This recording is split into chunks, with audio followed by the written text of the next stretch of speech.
மக்களே வணக்கம். இன்று ஒரு நபர் தாக்கப்பட்டார் திருத்தணியில்.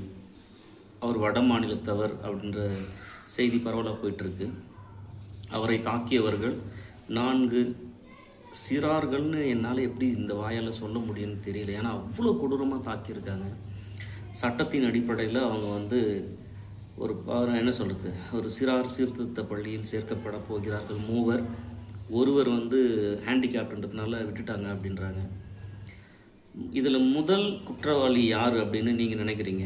இப்படி கொடுமையாக ஒரு அப்பாவியை தாக்கியிருக்காங்கல்ல, இந்த 4 கொடூரமான பொடிப்பாயிலுங்க.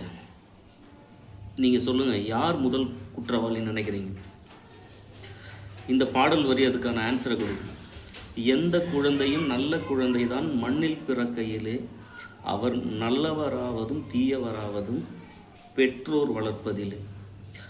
பசங்களை இந்த சமுதாயத்தில் ஒரு நல்ல பிள்ளைகளாக வளர்க்க கூட ஒரு துப்பில்லாத அப்படிப்பட்டவர்களுக்கு குழந்தை எதற்கு அப்படின்ற ஒரு கோபம் எழுது நமக்கு. குடும்ப கஷ்டம், வேலைக்கு போகிறோம், அதெல்லாம் சரிங்க. குழந்தைங்க கிட்ட பெற்றோர்கள் பேசணும், மனம் விட்டு பேசணும். அவங்களுடைய சிக்கல் என்ன அப்படின்னு ஒரு 5 முதல் 5, 6, 7 வயது வரை பெற்றோர்கள் மனம் விட்டு பிள்ளைகள்கிட்ட பேசணும். அவர்களுடைய தொடர் நடவடிக்கைகளை கவனிக்கணும். அவங்க எங்கே மாறுபடுறாங்கன்னு நீதி கதைகள்லாம் குழந்தைங்களுக்கு சொல்லணும்.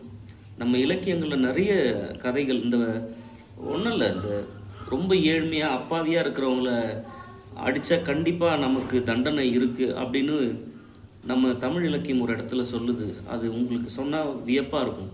பழமொழி 400 பாடல் எண் 166 ஆற்றாது அவர் அழுத கண்ணீர் அவை அவருக்கு கூற்றமாய் அமைந்துவிடும். தோற்றத்தால் பொல்லார் துணை இல்லார் நல் கூர்ந்தார். தோற்றத்தில் பார்க்க ரொம்ப பரிதாபமாக இருக்கிறவங்க, ஆதரவற்றவங்க, இவங்களை வலிமையான ஆட்கள் போய் தாக்குனா அந்த ரொம்ப பார்க்கவே பரிதாபமாக இருந்தவங்களுடைய கண்ணீர் இருக்குது பார்த்தீங்களா, அந்த கண்ணீர் வலிமையாக இருந்து தாக்குனவங்களுக்கு, அந்த வலிமையாளர்களுக்கு யமனாக மாறிவிடுமா. ஏழை எளியோர் அழுத கண்ணீர், யார் அந்த கண்ணீருக்கு காரணமோ கட்டாயம் அவர்கள் இறைவனால் தண்டிக்கப்படுவார்கள் என்பது பழமொழி 400 வரக்கூடிய 166வது பாடலுடைய கருத்து.